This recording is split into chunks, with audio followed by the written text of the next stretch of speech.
solo gis ngeen ko noonu koor bi ñi nga xamante ni ñoom ñoo ko rek fas yéene génne xam naa fii ak bu ñu jullee tisbaar ba noppi lañ koy daal di jébbal boromol ca armeeru Pikine ñu wéyandi rek fexe am quelques réactions des amis ak autorités yi nga xamante ni jot nañu ñëw tey fekkee si li nga xamante ni rek moom moo di levée du corps bu Mamadou Badio Camara.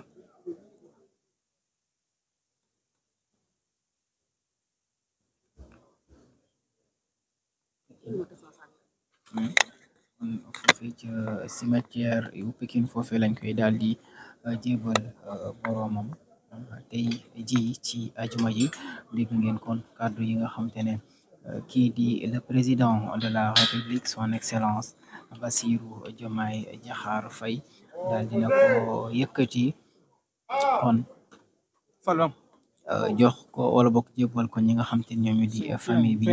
ak yeneen seede yi nga xamante ni yëpp kon daal dina fi jóg muy ay voilà président ngi noonu laata muy dem kon di nuyonte ak yeneen autorité yi nga xamante ne teewoon nañ fi ngir kon daal di fekkee li nga xamante moo di levée du corps bi waaye également ngir indi li nga xamante moo di seen kàdduy seede mu ngi noonu moom le président de la République son excellence Bassirou Diomaye Diakhar Faye mu ngi noonu également di nuyoo ak ñi nga xamante ne ñooñu di la famille du défunt kon ñi fi teewoon ci ay autorités bari woon nañu ku si mel ne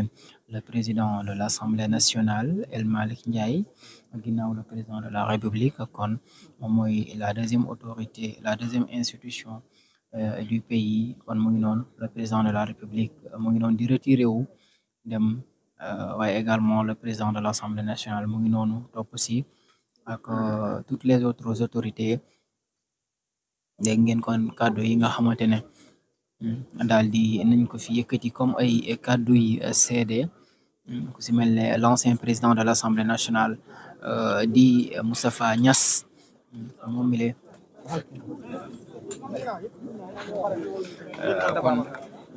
de courage am malgré toutes les pressions mu dogal boo xam ne dafa jëlaat réew mi teg ko ci raay tax ba daraja réew mi ci wàllum démocratie ak état de droit ci biir àdduna n'est-ce pas mu nekk fu mu nekkoon je crois que loolu la ñu retenir ci moom di koy ñaane di ko jaalee mbokkam.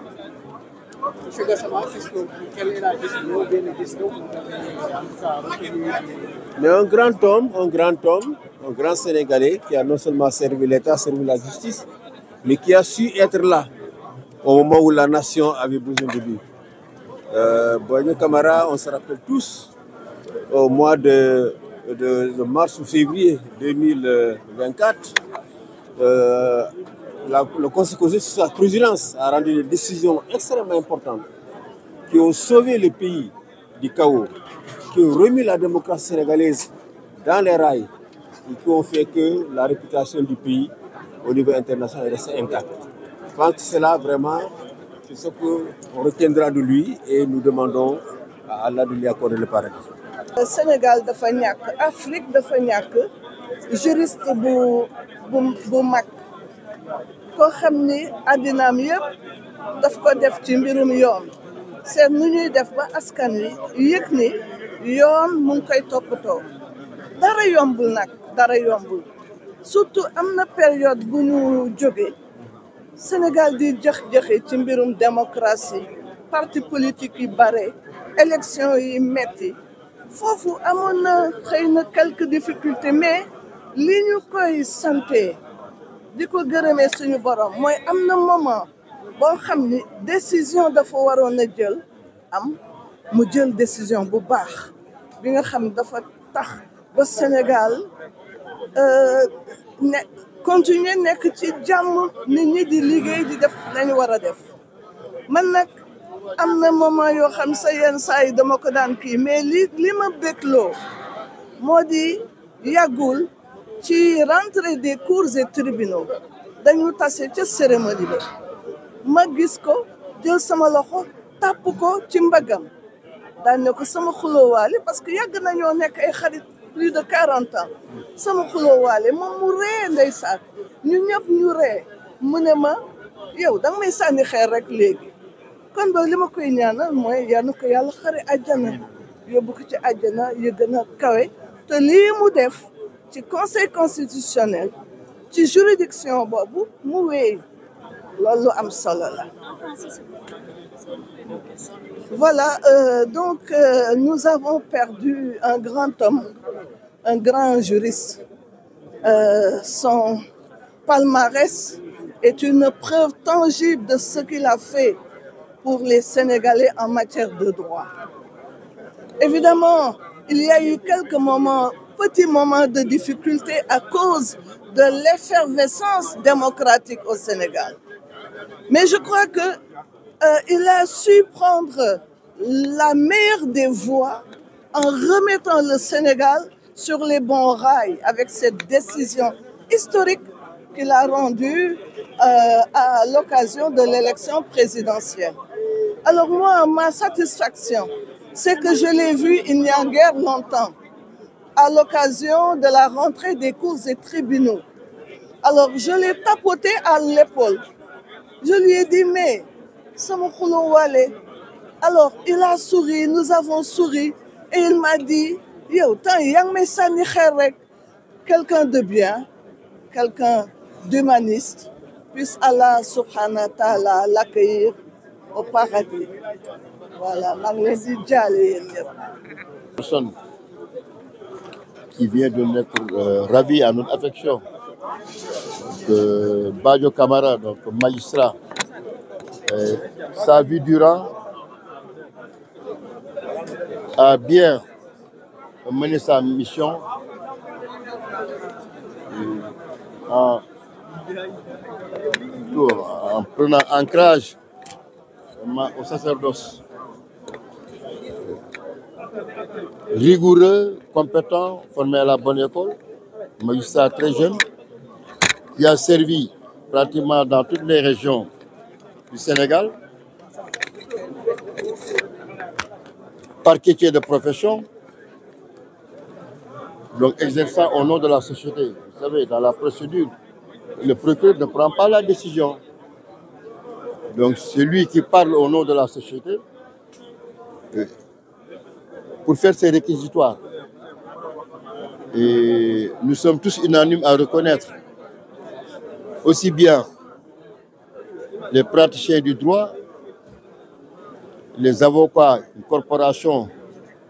qui est plus dans sa proximité, mais ils conviennent tous, qu'ils soient du côté de la défense de la partie civile, même s'ils prononcent un réquisitoire, c'est normal, hein? Donc c'est des pénalistes. Donc c'est eux qui sont présents en représentant la société. Donc c'est le ministère public, le procureur. Donc toute sa vie durant, donc il a été parquetier à tous les niveaux. Les tribunaux quand même régionaux, la cour d'appel, la cour suprême, et enfin le conseil constitutionnel. Et ses collègues juges, ses collaborateurs, même les particuliers ont été unanimes. Que retenir de cette personne? Un homme rigoureux dans le travail, mais dans l'humanisme, très compétent, éloquent, élégant. Nous pouvons donc partager la douleur avec ses proches, la famille biologique, son épouse, ses enfants et sa véritable famille. Je veux dire quand même ses collègues magistrats à tous les niveaux d'instance, mais aussi les mondes de la famille judiciaire, les avocats, parce qu'en fait, le quotidien de nos juges, c'est les politiciens, en fait, les hommes politiques souvent. C'est là où on les connaît, quoi. Mais ils font plus que cela. Donc, ils n'ont pas de vie de famille. Donc, voilà. Donc, nous ne pouvons vraiment que nous incliner devant sa mémoire et prier que le bon Dieu donc, lui accorde son pardon et l'accueille dans son paradis. waaw tey wax dëgg yàlla bis bu tiis la ci Sénégal yëpp wërngal képp rawatina ci ñun ñi nga xam ni ñooy njaboot gi ñi nga xam ñooy yëngu ci wàllu yoon ak atte magistrat yi mbokk magistrat mi ñi fi nekk ñu bari et puis di jaalewaale ñeneen ñu ko jiitu Pape Maxa Ndiaye ñu ginnaaw Ndari Touré barki Demba Ndiaye ji donc di jàpp daal ci nit ki koo xam ni jàng na fi mu war a jàngee am xam-xam nekk magistrat nekk na fu nekk nag commencé war a Dakar mujjee Dakar dem na fu nekk foo mën a xalaat ci Sénégal jaar na fa liggéey boo xam ne teg ko ci jub léeg-léeg procureur ñoom dañaan mooy noonu askan bi waaye du noonu askan bi ndax ñoom bu ñuy waxee rek pour askan bi la ñuy waxal maanaam li ñuy wax réquisitoire la ñuy def ñoom du ñu àtte ñoom du ñu jox ndogal daa ñuy wax rek lii la ñu bëgg ñu teg ko kii ndax lii la yoon wax yoon nag moom bu àtte moom dina am ñu mu naqari am ñu mu kii waaye daal li mu mën a wax ci moom daal mooy que daal nit ku baax la woon ku amoon diine ku amoon yërmande te lépp lu mos a def tamit boole na ci kanam yërmande xam-xam te jub taxaw vraiment droit dans ses bottes kon tey jii di ngeen ko gisee ñu koy mbooloo mi fi nekk yëpp wàññi ne wax dëgg yàlla nit ku baax la di ñaan donc yàlla yokk leeram jébbal ko baal ko maanaam ay jum-jumam et di ñaan tamit xolu muñ yàlla may ko njabootam loolu daal la ñu mënoon wax ci moom daal.